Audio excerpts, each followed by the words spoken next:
கொளுத்த கொளுத்த வெயிலும் போய்கிட்டு இருக்கு ஐபிஎல்.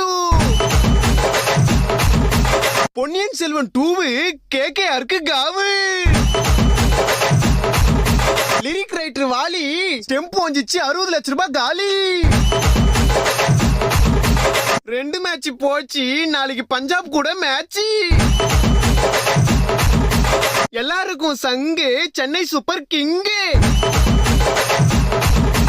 ஏய் இப்பதானே 2 மேட்ச் தோத்தீங்க, அப்போ கூட ஆட மாட்டீங்களா? ஓட்டவட முறுக்கு பால போய் பொறுக்கு.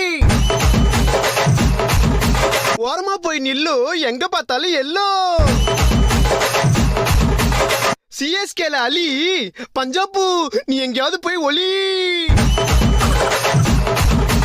தம்பி யாரது? இவ்வளவு ஆட்டம் போடுறியே, நாளைக்கு சிஎஸ்கே தோத்துச்சுன்னா என்ன பண்ணுவ? அடிங்க வாய கழுவே. அப்படிலாம் நடக்காது. இல்ல தோத்தா என்ன பண்ணுவேன்னு